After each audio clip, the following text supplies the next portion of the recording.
Bom, e aqui no telão, o Ricardo Senes vai analisar para a gente a situação da Petrobras e também falar sobre outros números que refletem a saúde da nossa economia. Senes, nós temos esse caso aqui, Petrobras, que acabamos de falar agora, de mostrar na reportagem o medo de uso político por essa CPI, etc.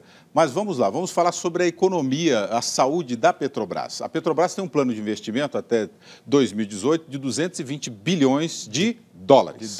Ela teve um faturamento, ano passado ela faturou 310 bilhões de reais. E teve um lucro de 228 bilhões.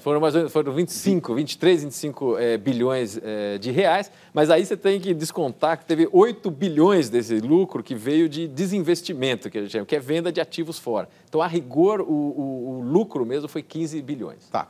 É a maior empresa brasileira. Qual que é a dívida dessa empresa para a gente entrar nessa questão aqui do plano de investimento, se ela terá suporte para pagar isso aí?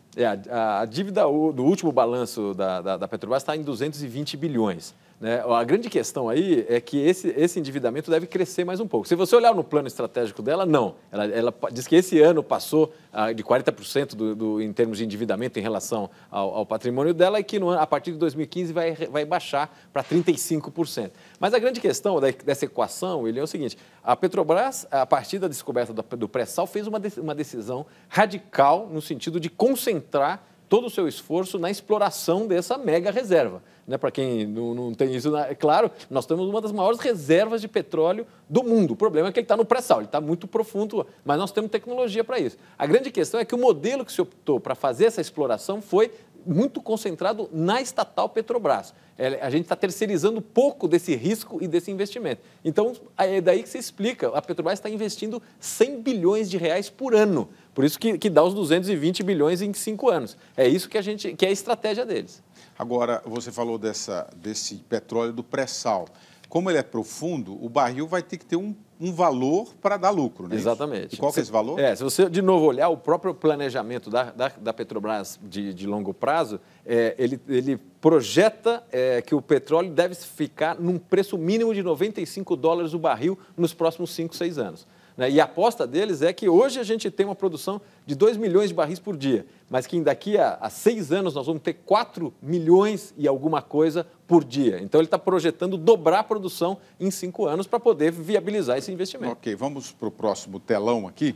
Agência de risco, a Standard & Poor's, houve um rebaixamento, mas o Brasil mantém dentro do grau de investimento, não é isso? Exatamente. A questão o que são essas agências, né, William? Essas agências, elas basicamente voltadas para a informação para o setor financeiro. Então, isso é importante dizer, ele está capturando informações, ele tem um método de capturar informações que funciona muito no mercado financeiro. Mas o que ele está tentando medir? A sustentabilidade, a saúde financeira de países e empresas.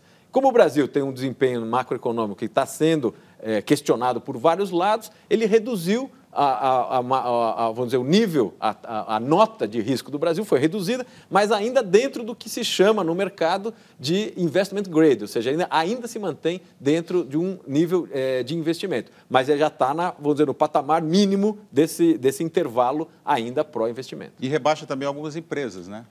Várias empresas vão junto, né? Principalmente aquelas empresas que têm uma conotação muito próxima, vamos dizer, ao ambiente, que depende muito do ambiente do país. Então, se o país é rebaixado, essas empresas tendem a ser rebaixadas também. O próximo telão, Senes, aí nós vamos mostrar o fechamento da Bolsa de Valores hoje. Fechou positivo 3,5, a maior alta diária em 7 meses. Pois né? Ações da Petrobras que impulsionaram esse aumento da Bolsa, esse fechamento, mas ela fechou positivo 8%. O dólar fechou em queda, não é isso? 2,26%. E aí é que está, Senes. Nós estamos falando da Petrobras aqui, endividada e etc., mas ela está ainda bem impulsionando a Bolsa, fechando em alta. O que significa isso? Aí tem uma somatória de coisas, William. Primeiro, o seguinte, a Petrobras subiu 8%, mas ela vem de uma queda significativa. As ações da Petrobras saíram de R$ 40 a ação para 14 hoje. Então, você tem, nesses últimos anos, uma queda significativa. Você subir 8, ainda perto do que é o 40, ela está muito desvalorizada, está muito abaixo do valor patrimonial da própria empresa. Aí, o que aconteceu aqui nesse ponto?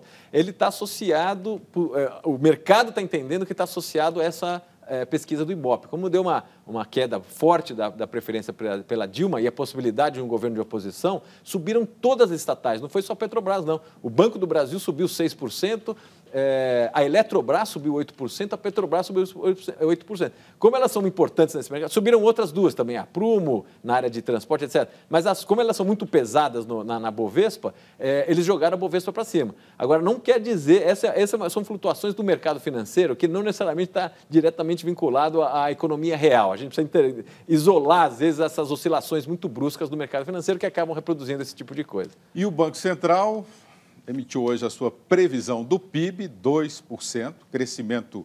O mercado estava esperando um crescimento, o mercado está esperando até um crescimento até o menor, né? 1,7%, não é isso?